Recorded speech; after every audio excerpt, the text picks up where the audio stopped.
Jake Morrison walked through the metal halls of the space station. His shoes made quiet sounds on the floor. He carried a bag with papers and his broken coffee maker. The coffee maker had stopped working that morning. Now he had no coffee, and his head hurt. Jake was a human ambassador. His job was to talk to aliens and make deals. Today he had to meet with the Zalarians. They were tall aliens with blue skin and too many eyes. The Zalarians thought they were better than humans.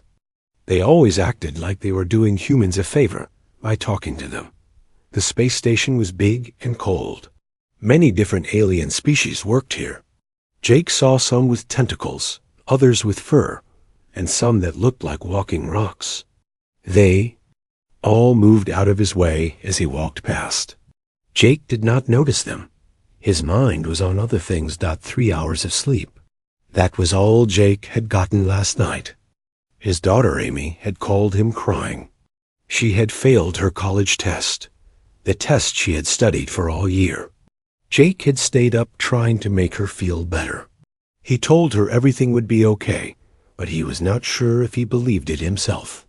Jake reached the meeting room. The door opened with a soft sound. Inside, 5 Zalarians sat around a long table. Their leader was High Negotiator Vexthul. Vexthul had bright yellow eyes and wore fancy robes. The other Zalarians wore simpler clothes, but still looked important. Human. Morrison, Vexthul said. His voice sounded like he was talking to a child. We are ready to begin. Jake sat down across from them. He put his bag on the table and took out his papers. The papers had information about trade between Earth and the Zalarian Empire. Earth wanted to buy their metal. The Zalarians wanted to buy Earth's food. We have prepared our standard agreement, Vexthul said. He pushed a thick document across the table. You will find our terms most generous. Jake picked up the document. It was written in both English and Zalarian. He started reading. The first few pages seemed normal. Earth would send food ships. The Zalarians would send metal ships. Both sides would make money. Then Jake reached page 12. He stopped reading and looked at the page again. There it was. The Cultural Superiority Clause. It was a small section, written in tiny letters. It said that the Zalarians were a more advanced species. It said that humans should be grateful for Zalarian wisdom. It said that Zalarians had the right to end the deal if humans acted in ways that went against Zalarian culture. Jake had seen this clause before. The Zalarians put it in every deal they made with species they thought were beneath them. Most ambassadors ignored it. It was just words, after all. The clause did not really change anything important about the deal. But today, Jake was tired. Today, his daughter was sad. Today, his coffee maker was broken, and his head hurt. Today, he did not feel like being polite. What is this? Jake asked. He pointed at the clause. That is standard language, Vexthul said. All our agreements include such terms. This says you think you are better than us, Jake said. Well, Vexthul said, we are a more advanced civilization. Our technology is superior. Our culture is more refined. Surely you understand this. Jake looked at the Zalarian. He thought about his daughter crying on the phone. He thought about his empty coffee cup at home. He thought about how tired he was. Something inside him snapped. More advanced? Jake said. His voice was quiet, but there was something dangerous in it. Let me tell you about advanced. Jake stood up. He walked to the wall screen and turned it on. Numbers and charts appeared. They showed trade information between different species. You sell metal to 12 different species, Jake said. But look at these numbers. You sell the same metal to the Karathi for 30% more than you charge us. You sell it to the Hegemony for 50% more. Do you know why? The Zalarians looked confused. Vexthul opened his mouth to speak, but Jake kept talking. Because those species negotiate better deals. They do not accept your cultural superiority garbage.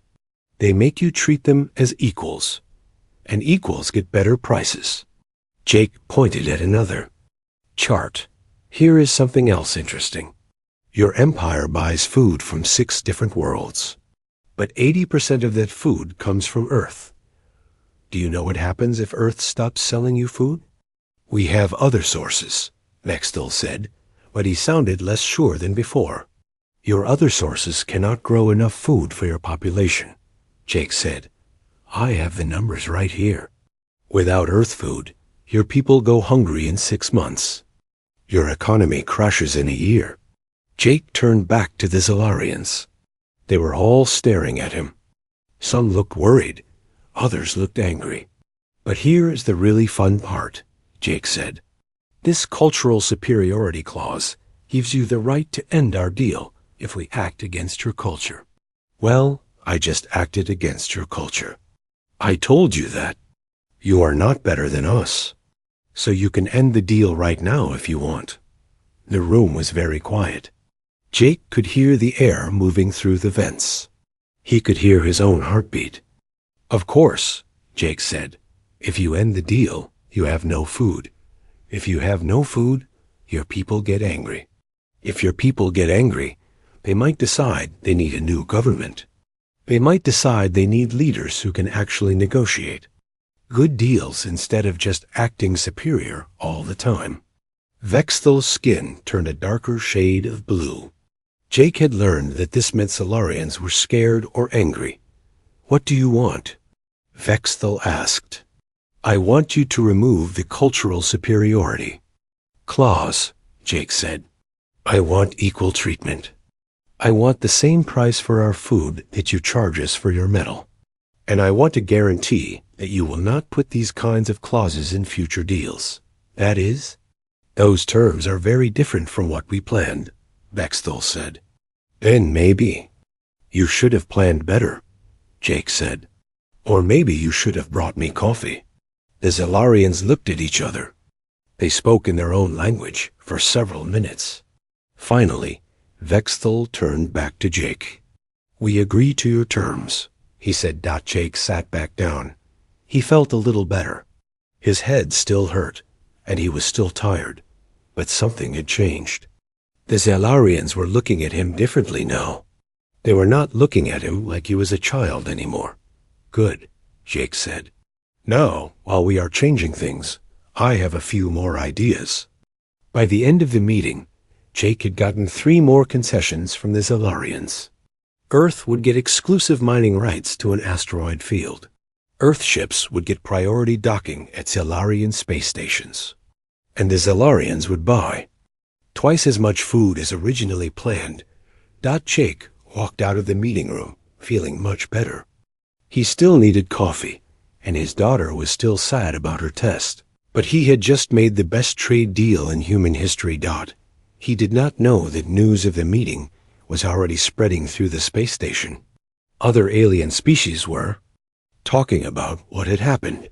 They were asking questions about human behavior. They were wondering if all humans could be as dangerous as Jake Morrison when they were having a bad day. Not Jake. Morrison had just changed how the galaxy thought about humans, and all because his coffee maker was broken.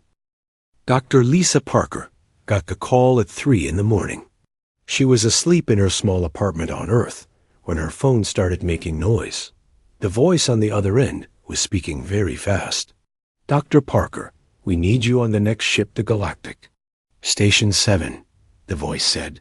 There has been an incident. Lisa sat up in bed and turned on the light.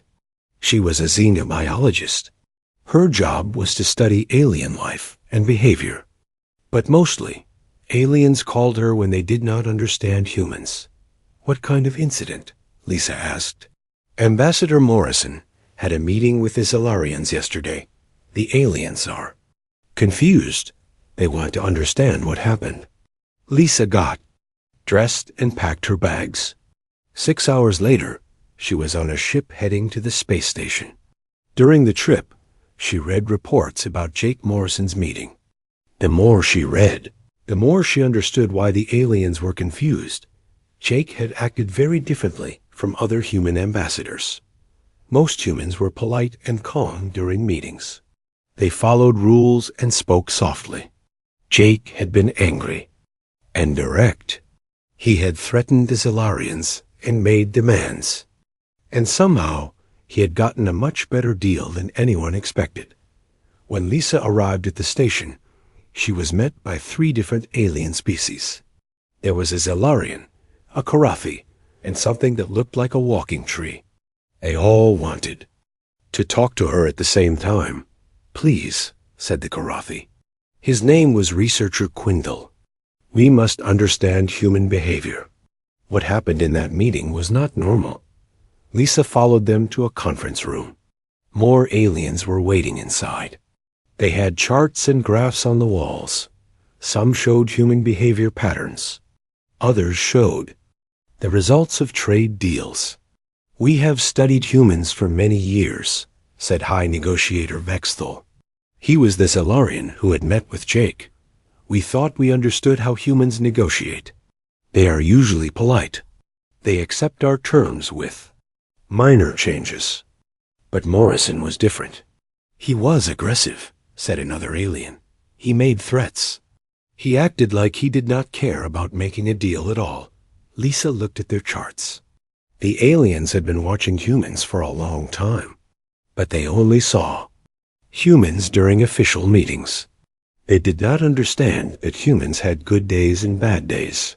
"Tell me about Morrison's morning," Lisa said. The aliens looked confused. "His morning?" Vexthal asked. "Yes. What happened to him before the meeting? How did he sleep? What did he eat? What was his mood?" "We do not monitor such things," Quindle said. "Why would his morning affect his negotiation?" Lisa smiled. This was going to be a long explanation. "Humans are emotional creatures," she said. "Our feelings change throughout the day. When we are happy, we act one way. When we are sad or angry or tired, we act differently." "But he is a professional," Vexthal said. "Surely his emotions do not affect his work." "Everything affects our work," Lisa said. "If Morrison did not sleep well, he would be tired and cranky. If he did not eat breakfast, he would be hungry and impatient. If something bad happened at home, he would be upset." The aliens wrote down everything she said. They asked many questions. Lisa spent hours explaining human emotions. She told them about stress and anger and sadness. She explained how humans made decisions when they were feeling different things. While Lisa was talking to the aliens, something else was happening on the other side of the galaxy. Captain Ryan Bradley was having his own bad day. Ryan commanded a human exploration ship called the UES Horizon. His job was to visit new star systems and look for resources. Today, he was supposed to check out an asteroid field near Karathi space. But when Ryan woke up that morning, he had a message waiting for him. His ex-wife Karen had gotten married again. She was marrying the man she had left Ryan for 2 years ago. The message included pictures from the wedding. Ryan stared at the pictures for a long time. Karen looked happy. She was wearing a white dress and smiling. The man next to her was tall and handsome and rich. Everything that Ryan was not. Ryan's crew noticed that something was wrong. He was quieter than usual during breakfast. He gave orders in a sharp voice.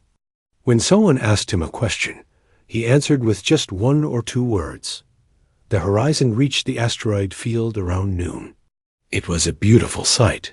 Thousands of rocks floated in space, spinning slowly. Some were as big as buildings. Others were tiny as pebbles. The crew started scanning for valuable metals. That was when the pirates attacked. The pirate ships came out from behind. A large asteroid. There were 5 of them, all armed with weapons. They had been hiding in the asteroid field, waiting for ships to rob. "Human vessel," came a voice over the radio. "Stop your engines and prepare to be boarded. Give us your cargo, and no one gets hurt." Ryan looked at the pirate ships on his screen. They were bigger than the horizon. They had more weapons. A smart captain would surrender and hope the pirates just took the cargo. But Ryan was not feeling smart today.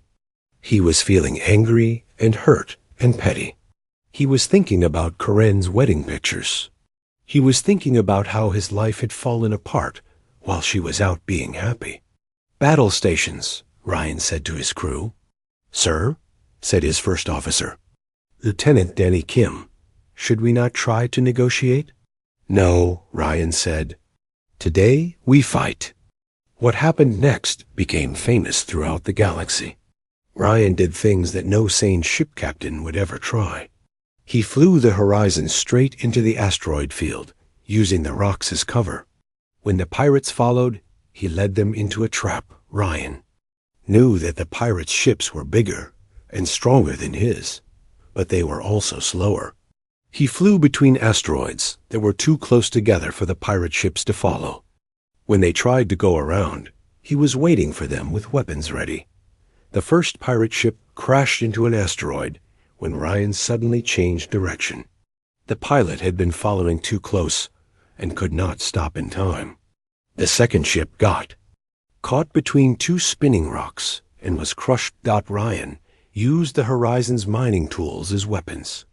He grabbed small asteroids with the ship's mechanical arms and threw them at the pirates. He used the ship's drilling equipment to break apart larger rocks and create storms of deadly fragments. The pirates had never seen anything like it. They were used to fighting ships that followed normal tactics. Ryan was not following any tactics at all. He was just angry and wanted to hurt something. By the end of the fight, all 5 pirate ships were destroyed. The horizon had some damage, but the crew was safe. Ryan sat in his captain's chair, breathing hard. He felt a little better. Not much, but a little. "Sir," said Lieutenant Kim, "that was incredible. How did you know those tactics would work?" Ryan looked at the wreckage floating around them. "I did not know," he said. "I just did not care if they worked or not." News of both incidents spread quickly through the galaxy. Aliens talked about the human ambassador who had destroyed a negotiation and somehow gotten a better deal. They talked about the human captain who had fought 5 pirate ships and won using impossible tactics. The aliens started to realize something important. Humans were dangerous when they were having bad days. Not because they were trying to be dangerous, but because they stopped caring about normal rules. Dr. Lisa Parker received more calls. Every alien species wanted to understand human emotions. They wanted to know how to predict when humans would act strangely. They wanted to know how to protect themselves from angry humans. Lisa started traveling from station to station, giving lectures about human psychology. She explained that humans were not trying to be difficult. They were just reacting to their feelings in ways that aliens did not understand. The key, she told a room full of worried alien diplomats, is to pay attention to the human's emotional state. If they seem upset or tired or angry, maybe wait for a better day to have important meetings. "But how do we know if they are upset?" asked a delegate from the synthesis. "Ask them," Lisa said. "Humans will usually tell you if they are having a bad day. They like to complain about their problems." The aliens wrote down everything she said. They started making new rules for dealing with humans. They began asking questions about human moods before starting negotiations. Some species thought this was silly. The hegemony, a group of proud warrior aliens, said they did not need to worry about human emotions. They were strong enough to handle any human, no matter what kind of day the human was having. They would learn soon enough that they were wrong. Dr. Elena Vasquez had the strangest job in the galaxy. She was creating a guide to help aliens understand when humans were having bad days. The Galactic Research Institute had hired her after the Morrison and Bradley incidents. Too many aliens were confused about human behavior. Elena worked in a small office on Research Station Alpha. Her desk was covered with papers, books, and coffee cups. The coffee cups were very important. Elena had learned that she could not work properly without coffee. This was exactly the kind of thing she was trying to teach aliens about humans. Her research partner was senior researcher Quindle from the Synthesis. Quindle was a tall, thin alien with gray skin and large black eyes. He was very logical and found human emotions fascinating and confusing. "I do not understand," Quindle said, reading Elena's latest report. "You say that humans need 8 hours of sleep to function properly. But you also say that many humans only get 6 hours of sleep. Why do they choose to be tired?" Elena laughed. "They do not choose to be tired. Life gets in the way. Work runs late. Children get sick. Phones ring at night. Humans have to balance many things at once. But this makes them inefficient," Quindle said. "Yes, it does. And when humans are tired, they make different decisions. Sometimes better decisions, sometimes worse ones, but always different." Elena was building a database of human emotional states. She had categories for angry, sad, worried, excited, tired, hungry, and dozens of others. Each category had subcategories. There was angry because of work, and angry because of family, and angry because the coffee machine is broken. The database was getting very long. While Elena worked on her research, Commander Tony Clark was having the worst week of his life. His father had died 5 days ago. The funeral was yesterday. Today, he was supposed to escort a diplomatic mission to the hegemony worlds. Tony did not want to go. He wanted to stay home and grieve. But the mission was important, and there was no one else available. So he put on his uniform and tried to act professional. The hegemony were a proud warrior species. They had red skin, sharp teeth, and bad attitudes. They controlled a large section of space and thought they were the strongest military force in the galaxy. They had agreed to meet with humans only because Earth had some technology they wanted. Tony's ship, the U.S. Liberty, arrived at the hegemony. Capital World. The planet was dark and rocky, with tall metal buildings that looked like weapons. Everything about the place was designed to intimidate visitors. The human diplomatic team consisted of 5 people. There was Ambassador Carol Wright, who was supposed to do most of the talking. There were 2 trade specialists, a military advisor, and Tony, a security escort. They were taken to a large building in the center of the city. The hegemony delegates were waiting in a room that looked like a throne room. The aliens sat on high chairs looking down at the humans. Their leader was called War Chief Graktar.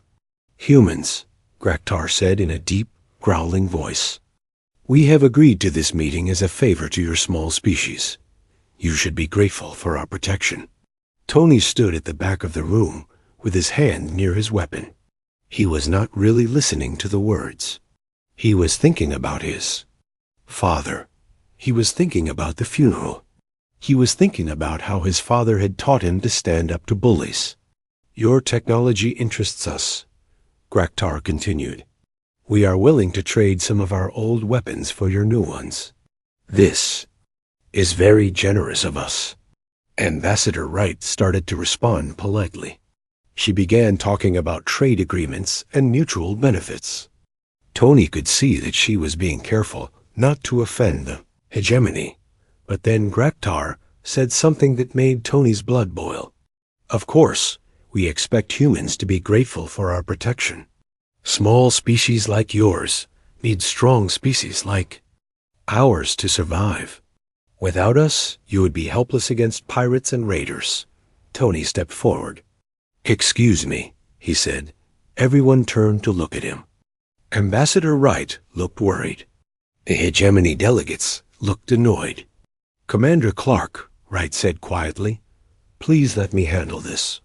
But Tony was thinking about his father again. His father had been a Marine. He had fought in 3 wars and never backed down from anyone. He had taught Tony that there were times when you had to stand up and fight, even when the odds were bad. "I have a question," Tony said to Graktar. "You say you protect us from pirates and raiders. But last week, Captain Bradley destroyed 5 pirate ships by himself.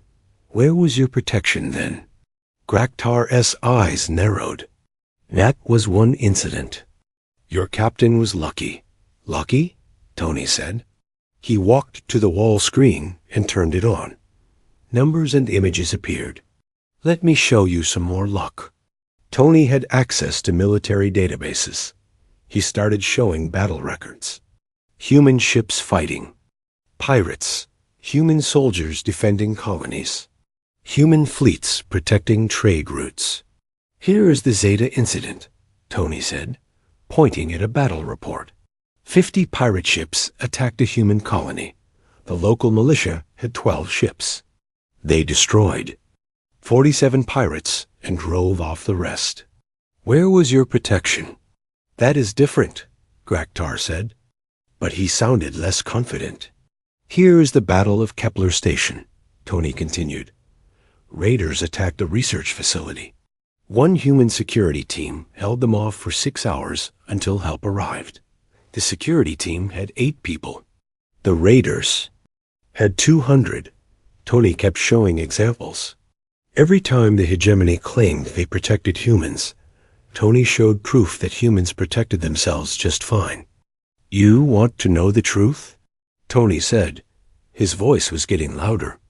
"We do not need your protection. We never needed your protection. You know who protects human space? Humans protect human space." The room was very quiet. Ambassador Wright looked like she wanted to disappear. The hegemony delegates were staring at Tony with shock and anger. "But you know what really makes me angry?" Tony said. He was thinking about his father's funeral again, about all the people who had come to honor a man who had spent his life protecting others. "You sit here in your fancy chairs and act like you are doing us a favor, like we should be grateful. My father died protecting people. Good people have died protecting human colonies and trade routes and research stations. And you want us to thank you for protection you never gave us." Tony turned off the wall screen and faced Graktar directly.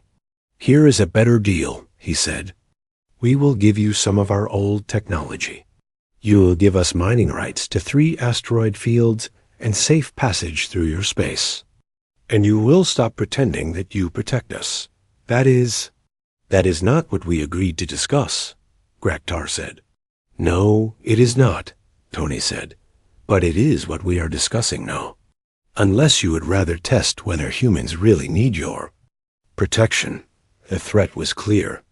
Tony was not just talking about trade anymore. He was talking about war. The hegemony were strong, but they had seen what angry humans could do. Morrison had destroyed a negotiation. Bradley had destroyed 5 ships. What would happen if all of humanity got angry at once? Graktar looked at his advisors. They whispered among themselves for several minutes. Finally, he turned back to the humans. "We accept your terms," he said. Ambassador Wright nearly fainted. She had expected to spend days negotiating for minor trade benefits. Instead, Tony had gotten major concessions in less than an hour. After the meeting, Wright pulled Tony aside. "Commander, what you did in there was completely unprofessional," she said. "Yes, ma'am," Tony said. "I am sorry. I was not thinking clearly." "Do not apologize," Wright said with a smile. "That was the best negotiation I have ever seen." "How did you know they would back down?" Tony thought about it. "I did not know. I was just angry and did not care what happened." Back on Research Station, Alpha, Elena got another report to add to her database. The hegemony incident was different from the Morrison and Bradley cases, but it followed the same pattern. A human having a bad day had acted more aggressively than usual and gotten better results than anyone expected. "This is very interesting," Quindle said, reading the report. Commander Clark was experiencing grief, which is a form of emotional pain. This pain made him more willing to take risks. Exactly, Elena said. When humans are hurting, they sometimes stop caring about consequences.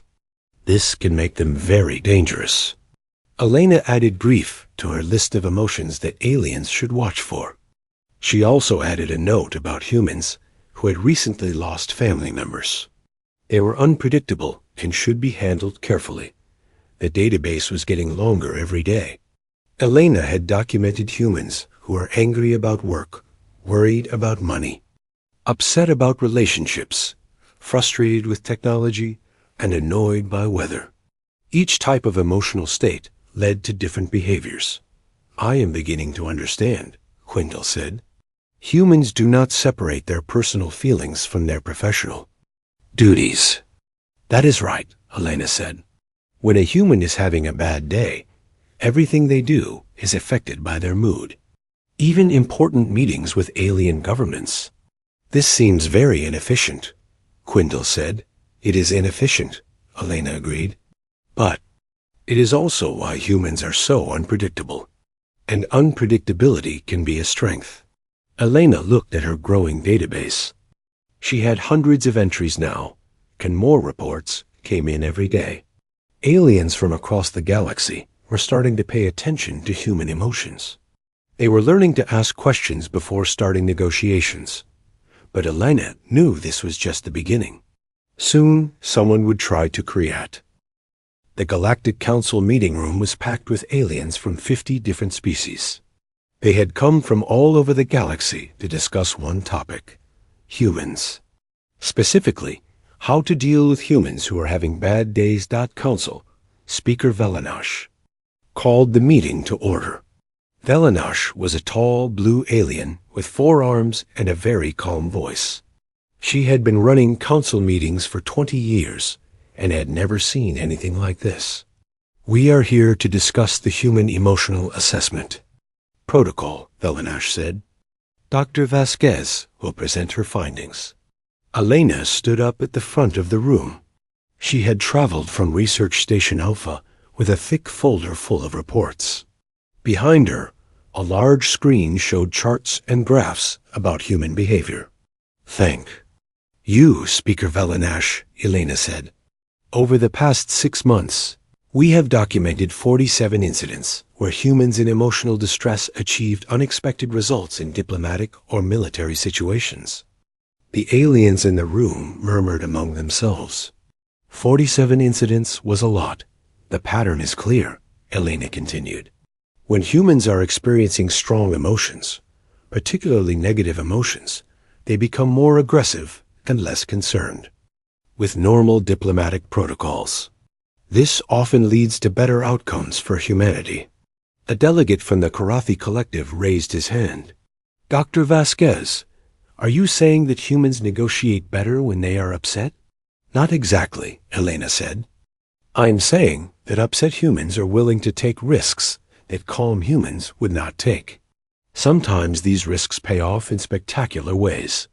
Elena clicked to the next slide.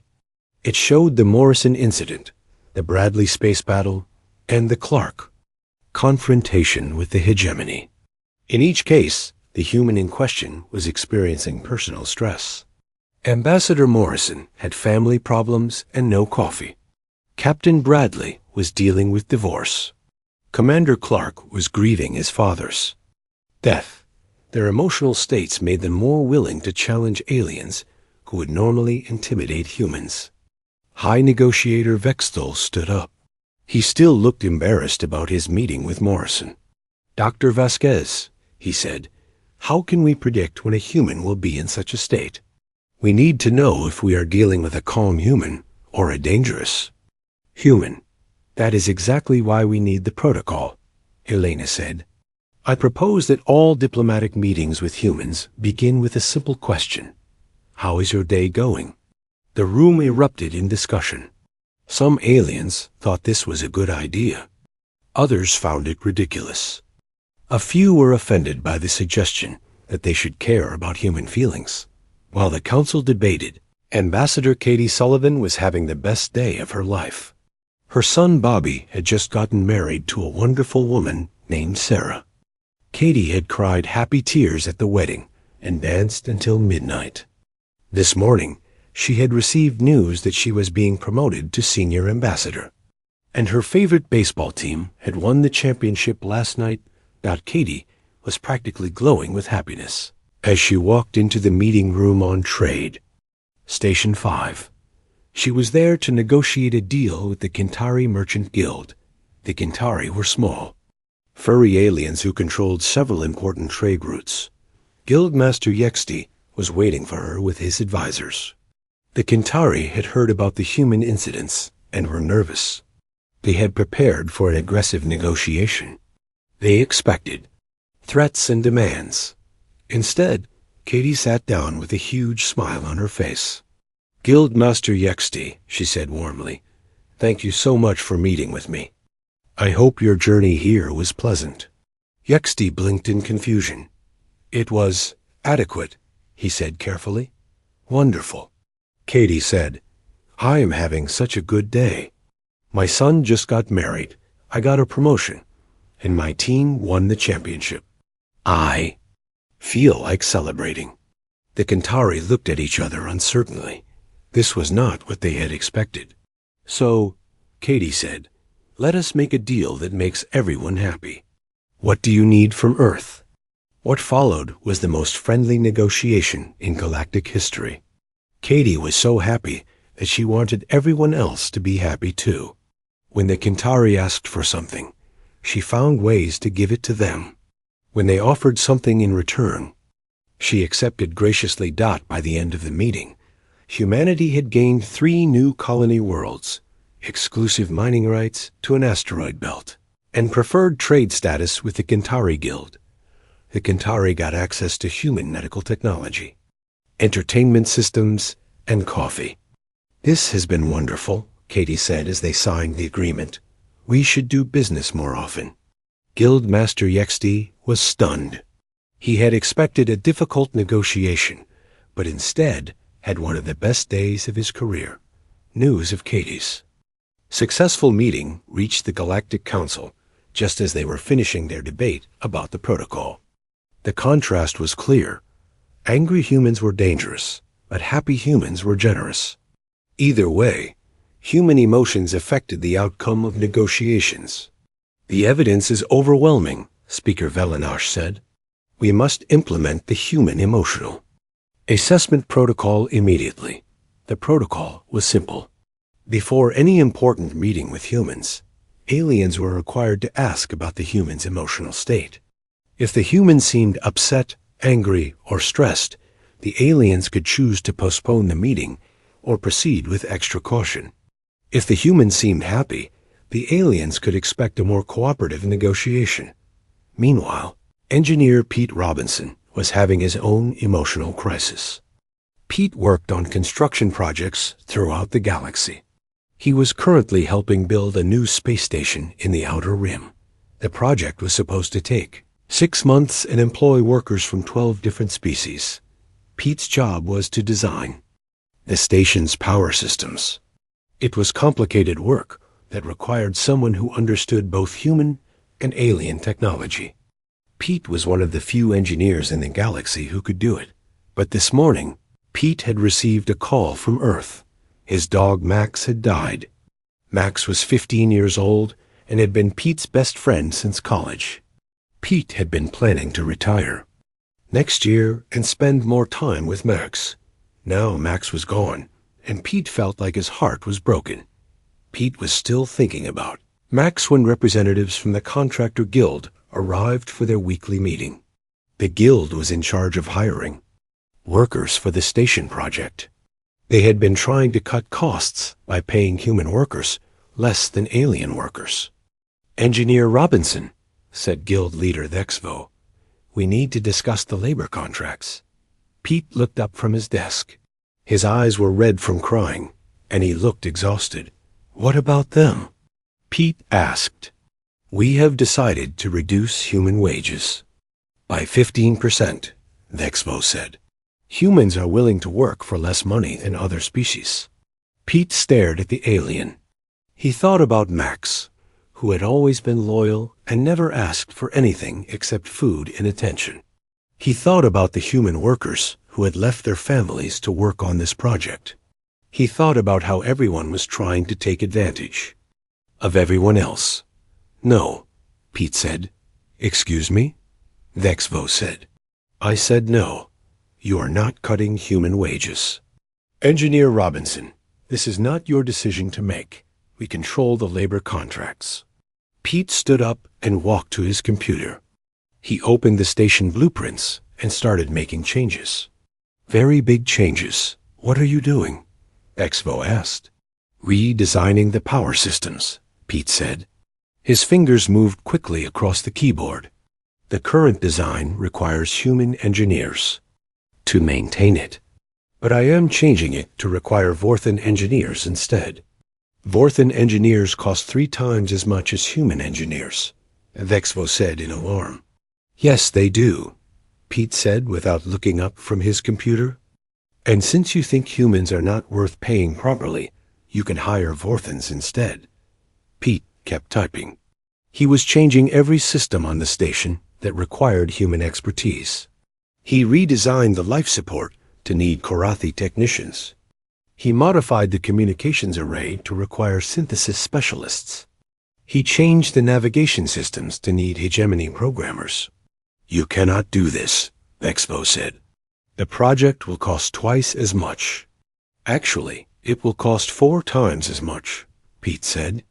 "I just changed the gravity generators to need Zalarian physicists.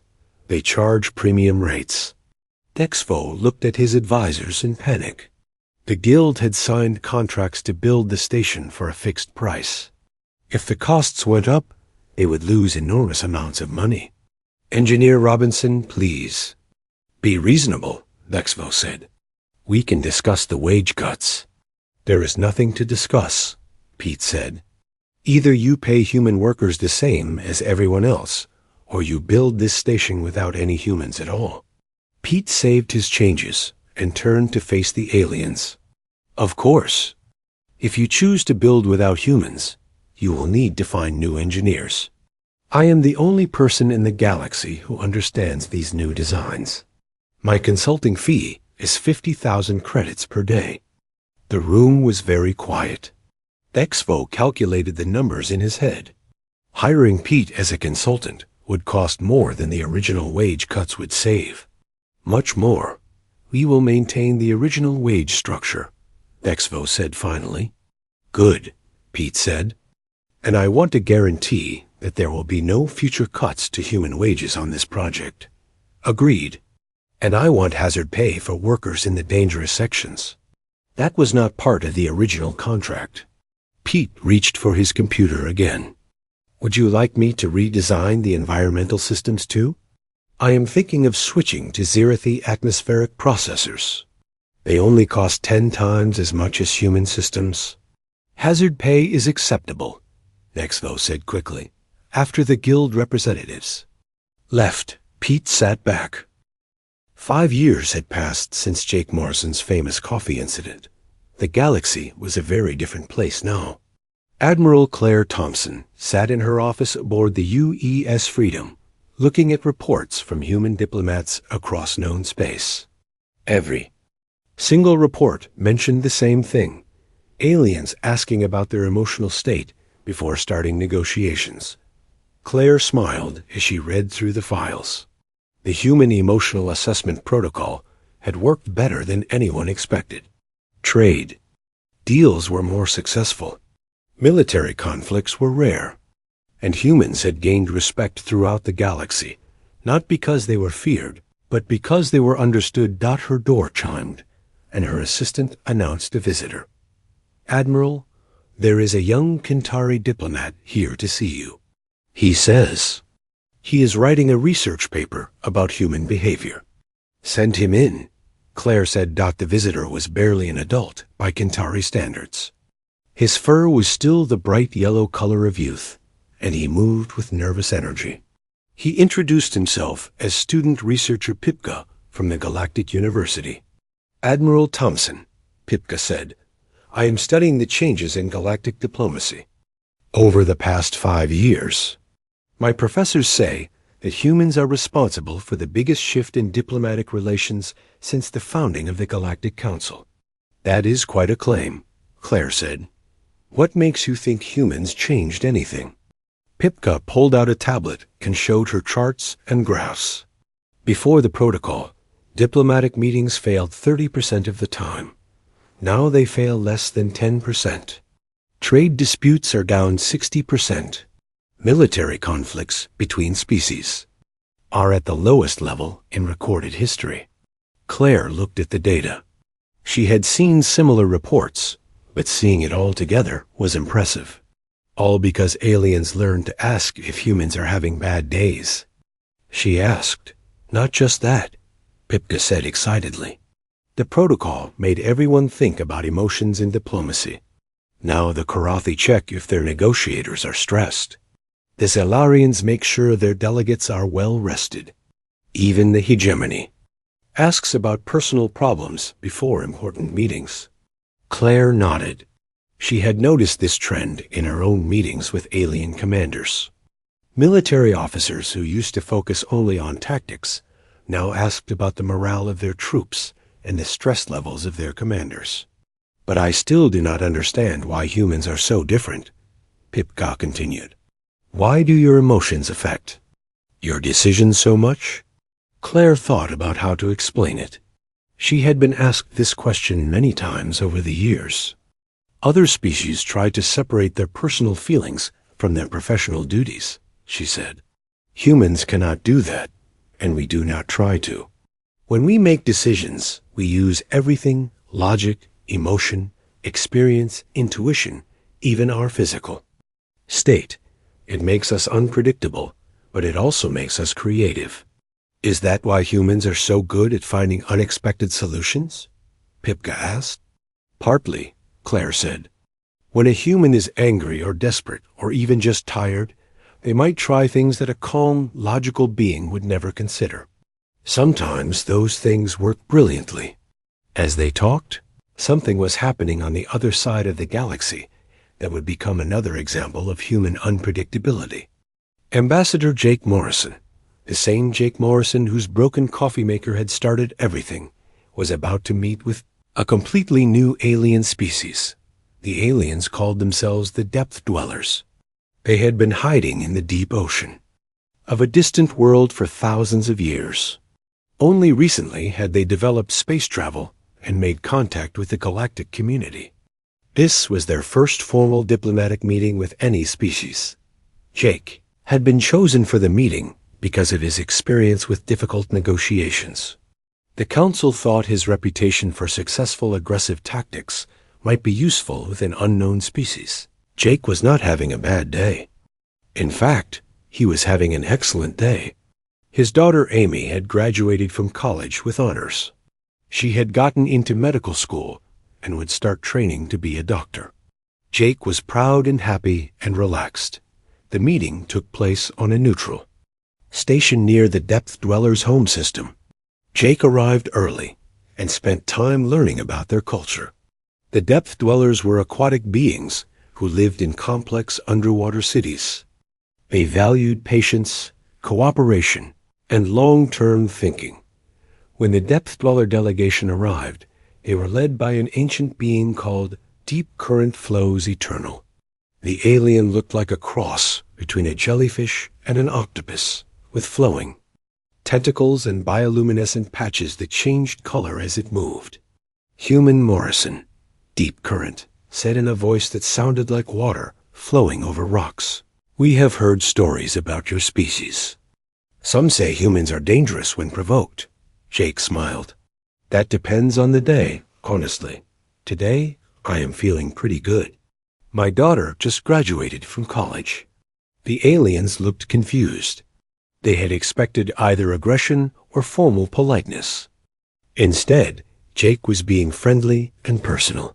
Your offspring achieved success? Asked another Depth Dweller. This brings you joy? It brings me enormous joy, Jake said. She worked very hard for this. I am very proud of her.